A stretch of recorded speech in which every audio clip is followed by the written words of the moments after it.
देव, यह अहमदाबाद न मेरी जन्मभूमि है, न कर्म भूमि है, न दीक्षा भूमि है। लेकिन 2021 में शासन श्री साध्वी श्री सरस्वती जी के साथ यहाँ पर चातुर्मास किया था। तो आज मैं भी अहमदाबाद की धरा पर आप श्री का स्वागत करने के लिए खड़ी हुई हूँ। गुरु छाया निधि पक्षी के समान होते हैं। छाया निधि पक्षी जब उड़ता है और उसकी छाया जिसके ऊपर पड़ जाती है, वह व्यक्ति परम आनंद का अनुभव करता है। वह व्यक्ति हमेशा परम आनंद में ही रहता है। गुरु नाद निधि मणि के समान होते हैं और इस मणि में यह विशेषता होती है कि कोई भी धातु की ध्वनि जब इस मणि का स्पर्श करती है तो वह धातु भी बहुमूल्य बन जाती है। जिस व्यक्ति पर, जिस शिष्य पर गुरु का वरद हस्त हो, जिसे गुरु की छाया प्राप्त हो, वह व्यक्ति, वह शिष्य अपने जीवन में कैसी भी परिस्थिति आए, वह हर परिस्थिति का सामना करता हुआ आनंद की अनुभूति करता है। हर परिस्थिति को समता से सहन करता हुआ आनंद में रहता है। और जब शिष्य कोई संकट में हो और अपने गुरु का स्मरण करता है, तो गुरु दूर से ही अपने शिष्य पर शक्तिपात कर देते हैं, जिससे शिष्य की समस्या का समाधान हो जाता है, क्योंकि गुरु समस्या के समाधायक भी होते हैं। और हम बहुत बार सुनते हैं और आप लोगों ने पढ़ा भी होगा कि गुरु अंतर्दृष्टा होते हैं, भविष्य दृष्टा होते हैं। तो मैंने सिर्फ सुना या पढ़ा ही नहीं है, अपने जीवन में अनुभव भी किया है कि गुरु भविष्य दृष्टा भी होते हैं। 2019 का चातुर्मास उधना में था और उस चातुर्मास काल में खड़ी थी और पता नहीं कैसे मैं गिर गई और जैसे ही वापस उठी वापस गिर गई और दोनों ही घुटनों में चोट लगी।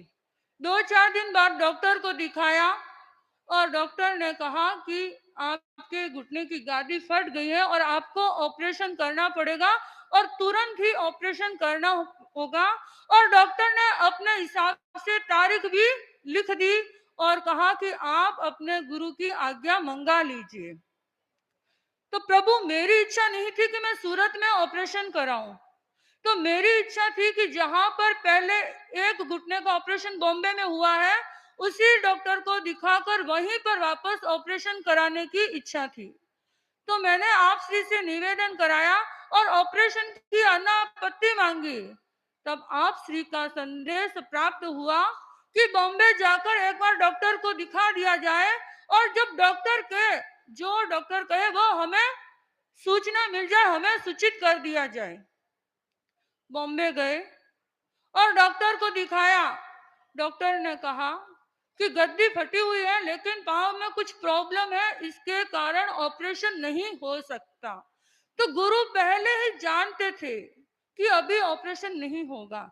और जैसे ही गुरुदेव का संदेश मिला था तो मन में जिज्ञासा उभरी, मन में प्रश्न उभरा कि ऑपरेशन की अनापत्ति मांगी और गुरुदेव ने अनापत्ति प्रदान क्यों नहीं दी।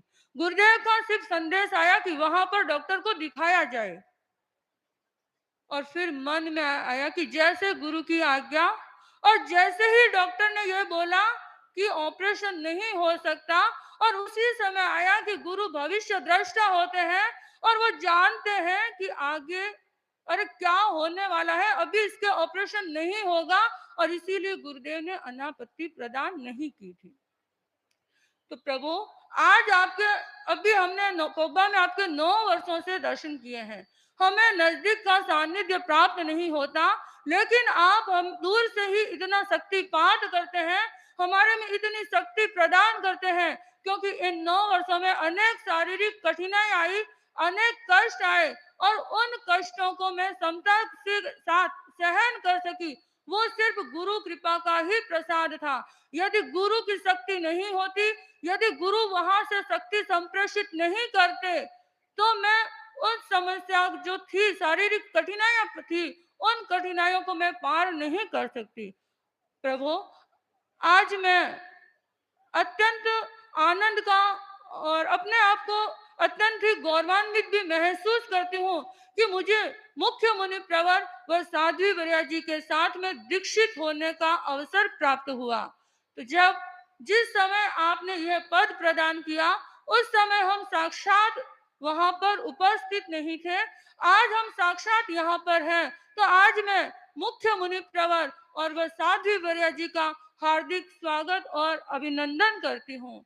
अंत में प्रभु, एक ही वरदान चाहती हूँ कि आप ऐसा शक्तिपात करें कि कैसी भी परिस्थिति आए, कितनी भी कठिनाई आए, उस कठिनाइयों को पार करती हुई संघ की सेवा में हमेशा समर्पित रहूं। इन्हीं भावों के साथ ओम अरहम।